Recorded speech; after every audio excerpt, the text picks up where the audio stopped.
Roast your coffee gently with those beans. Merrily, merrily, merrily roast. Coffee is more than caffeine. So we're already rolling. Look at that.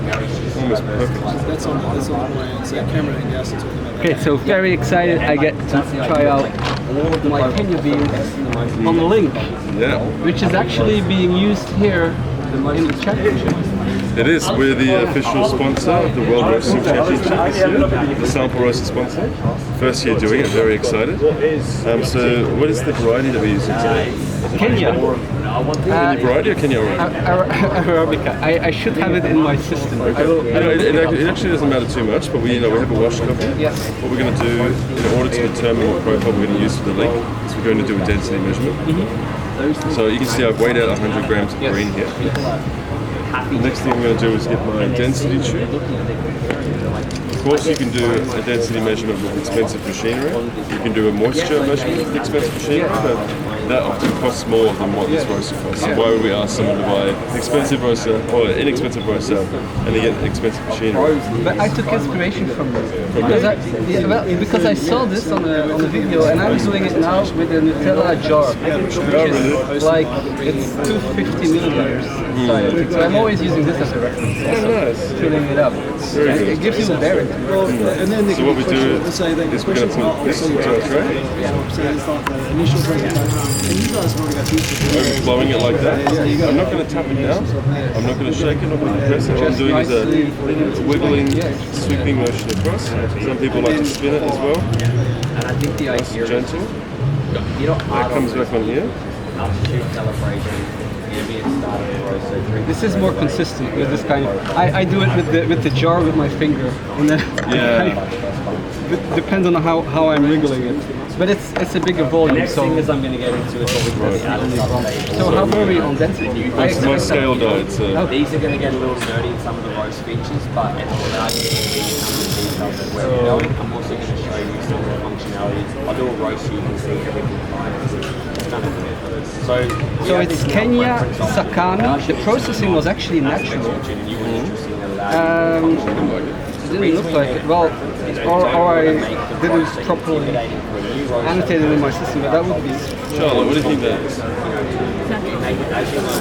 Alright, I'm wrong. Ah, I see.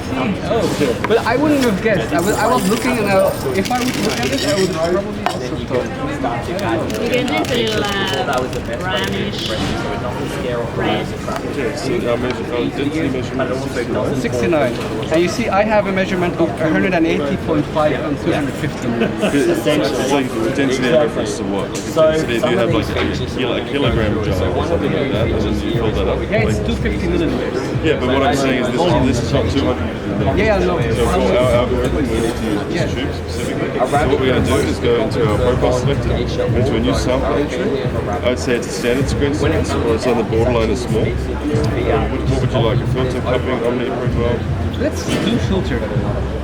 What would be the difference between a cupping only profile and a filter? One would be for cupping, like if you want to do a cupping session immediately. The profiles are just a little bit different in what they do in the coffee. So difference in the drying phase, different in the later phase. You can cup all the cupping profiles immediately. Filter ones you can also brew immediately, but they're going to have a bit of more development over the next few days. You're going to flavors will kind of develop and come out a bit more in the next 3 or 4 days. Anyway, so we're going to go, it's our version 2 tube, we see these tubes. Density, if you saw it, 69. The process is natural. We can put in the variety if we want to, but we don't have to. And then the power, depending, it makes no difference to the profile that we use. So if it's done. So I have Batyan SL. It's a mixture of Kenya beans. So we're going to do 100 grams of both sides, and that's the profile suggested. So normally I'd be able to load the profile from the system, but we actually don't need the system. It's just good to be able to see what's going on in the roaster, but it's completely unnecessary. So what we do here is we press here to open up We're going to proceed to open up our profile pack, so I'm going to open that up. We're doing a filter profile today, and the suggestion that we had is filter C. So I scroll here, and go to filter C. So it's kind of like a folder on a computer. So open that folder, and there's all these profiles we can use today. So I click on this one. The number that we have is 206. So I'm going to scroll down. 206. It's giving us a suggested development range between 12 and 14%. So I'd say 13, just because, you know, just to be safe, right in the middle. 206, is that just a number or temperature? Or it's a reference number. It has some correlation to like the end temperature or like development temperature, but just think of it as like a name. Yeah. So 13%. So I'm like, cool. I'm pretty ready to go. I should probably put my coffee in there as well. And any gram in between. So I'm pressing play. It's checking again, saying you want this to be your development. You can actually turn this off so it doesn't ask you twice. I know I want 13. It's asking for a fan adjustment. So for coffees that are typically over, say like a 65 density measurement, it goes, oh, that's pretty good. You should actually increase the fan. Increase the fan, right? Otherwise they don't move. Exactly. So we're going to increase that. And select the load size, we have exactly 100 grams. So now it's roasting. It should start moving. Exactly. And if you don't see it moving, you can still increase the fan size. Exactly. So how much movement should you expect to see to be satisfied? About that. About that? So it's not that it's pushing them up really. Some people will really increase it so it's like jumping around. Like when it's in its cooling form, it will be moving around a lot more. But in this phase, all we care about is having like a good circulation. An agitation. Good agitation. We want it to be moving. You can actually only do it if if you notice that your coffee or your roast aren't pushing very well, the coffee's not turning very well, you can actually adjust as you do the altitude trim, adjust the movement of the fan. What I do whenever I go somewhere new is I use the altitude and I figure out what's my sea level. It told me here I'm at 30 meters, so I go, okay, I go into the link app. Fan calibration, altitude trim. I say I'm at 30 meters above sea level. He goes, okay, this is what you should change the altitude trim to. So that's the first thing I did when I got here. So it ensures that it's basically recreating, if I wasn't at sea level, the adjustment I make here would recreate sea level. And all these additional adjustments we're doing when we put a profile in, the fan adjustment, is so that we get this movement here. Okay. Like I started out with a popcorn machine, where I'm not able to really adjust my fan speeds because I mean I've been on things like this, but I never got around to really adjusting that. And so in the popcorn machine it just swirls around so quickly. So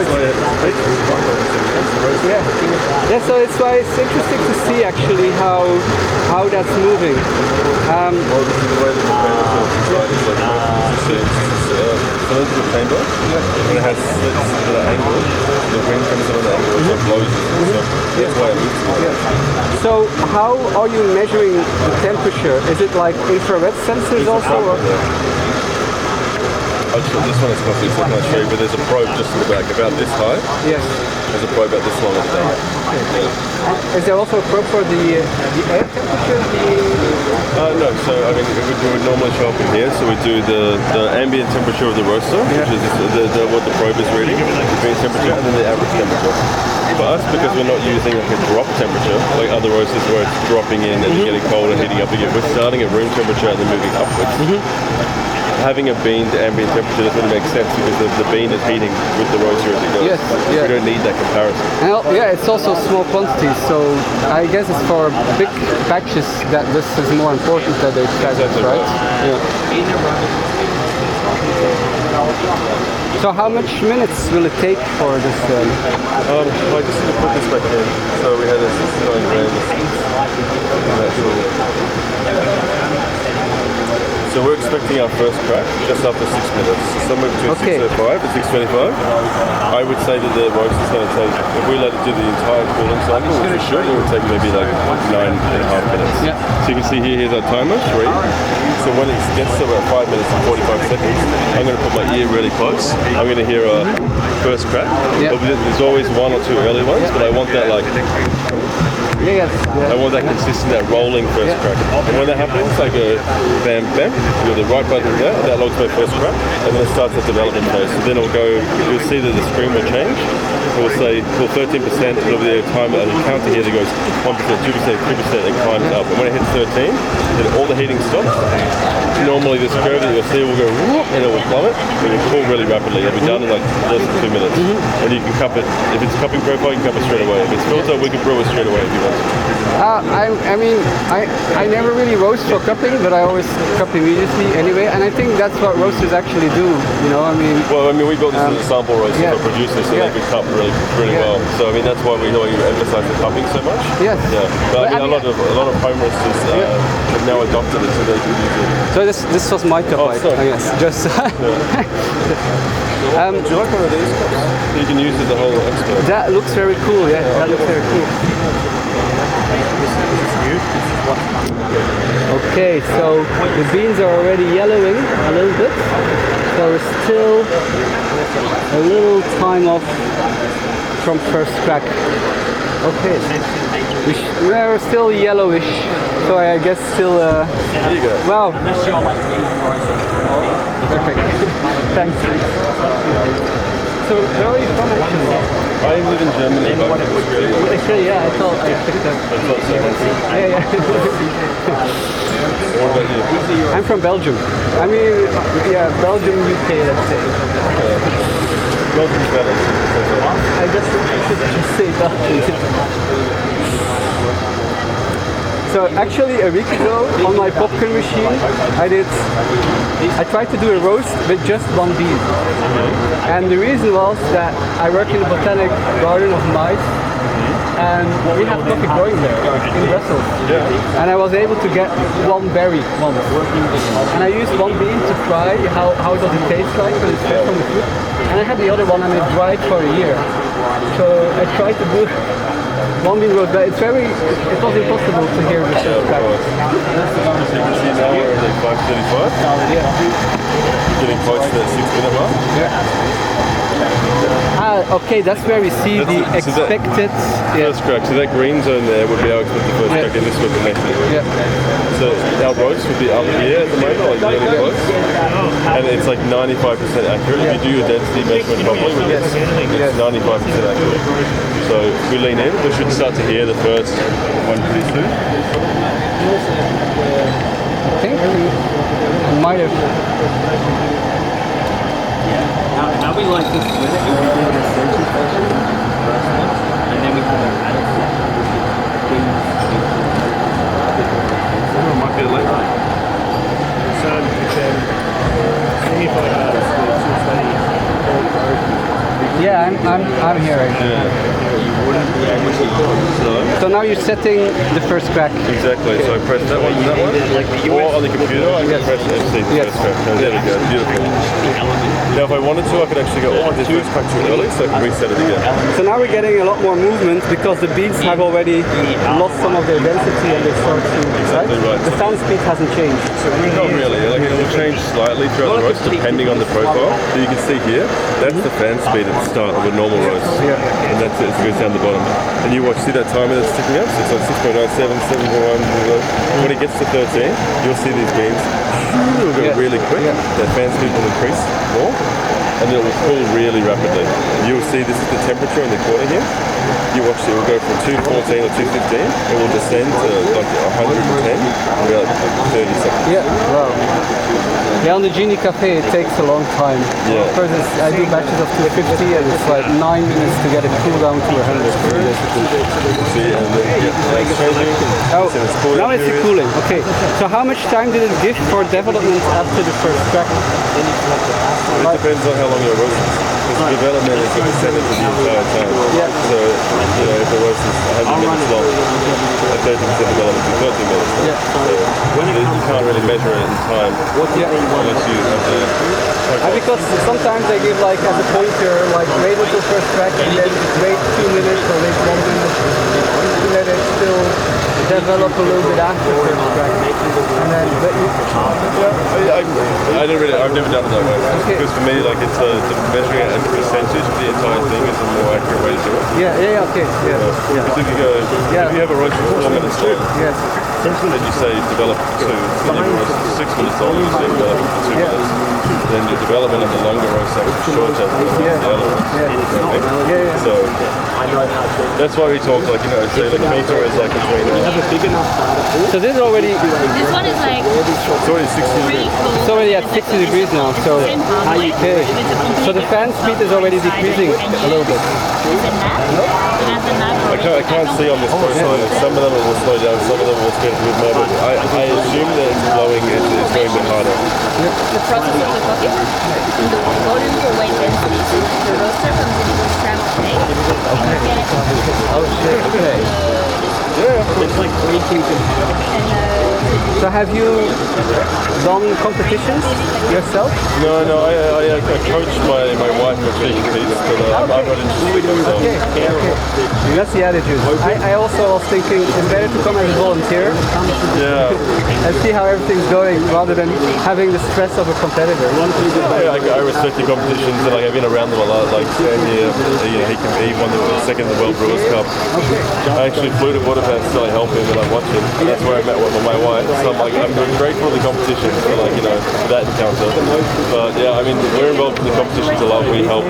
We help more than 50% of the Brewers Cup competitors in the World Brewers Cup. We sponsor competitors all over the world. We sponsor in the racing competition with this team. So we're very involved in the competition. For me personally, like By doing that motion, I have a love-hate relationship with it. But it's a lot of time, a lot of effort. So this will automatically finish. Yeah. But it's 35 degrees. I think it's good enough. So I press the middle one. Then you can do like a manual shutdown and you're good to go. So this is my chat. Can I try? I'm going to take it all out for you. No, I mean the touch, just the temperature. Yeah, So this is where all our chaff is. yeah. All collected on Okay, top. yeah. It's very easy to tip out. Yeah. which is 0.6 to 0.8 area. So you just I love the way that you just need to watch. We're going to take that, which is 60. Okay. I'm just going to throw this out. We're going to do a new can also sample. roast like That's one batch, right? yeah. We're going to go new You sample. can roast for Eugenoides, if you want to roast Liberica, if you want to roast like heirloom varieties, like you can really add on so many details according to how advanced you want to I'm be. sure it's going to default to standard, but when you've got advanced around, so where's the supply in the UK? Those big ones. I think So there is did we do the a full 100 grams? I was going to say So it should be about like. Now it's 80. Yeah, 80. Could it be? gold box, right? Yeah. Yeah, Barbara from Gold Box. So I'm going to chuck that into the roast. So Ben's my friend from the UK has a few shops in Winchester. nice. And it's the latte art champion, super good. Like, You're a latte art champion. Yeah. Oh, wow. How? From the Hi, UK. Francis. Nice to meet you. These are my Kenya beans. I mean, I just bought the green beans and. And you don't need to know anything about it, just the process, we do the volume for weight density. And you can take speeds from 11 to 12, and then pull over here first. I bring some coffee for you as well. Surprisingly, it's also Kenya. Yes. Also Kenya beans. Polo. I've seen it happen. People grab it by the bottom and Lucky came second in the world Coffee and Good Spirits Championship. Coffee Good Spirits Championship. It came second in the world. Wow. And where was that competition? In Milan. So you pop that on? Okay. And We used the Janjagiri. yeah, Jadrogiri, from India. And I win the National Brewers Cup with the link. And I think in every competition I use the link. So how's your name? Francis.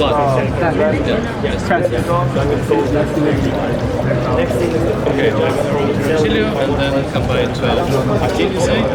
Yeah, like 12:30. He's always late, so I don't worry too much. Okay.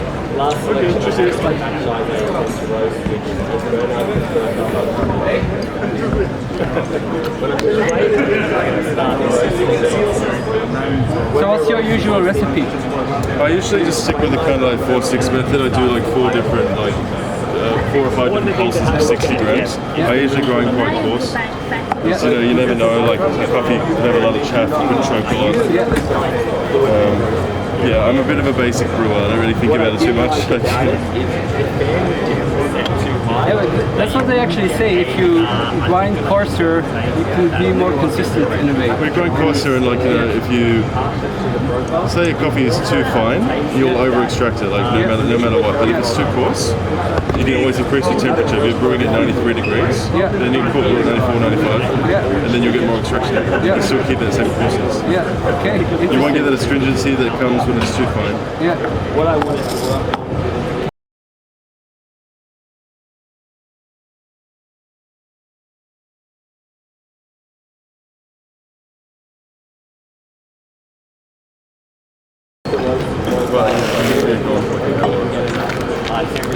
Thank you. Brilliant.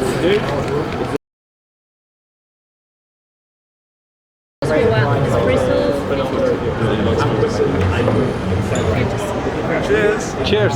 Cheers. Freshest coffee you'll ever have.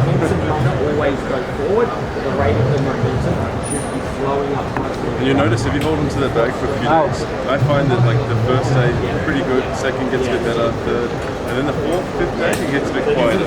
But then like you watch on like the sixth and seventh, like really up. The cupping ones basically go like they're really good, really good, really good, and then they start to drop off except 3 days.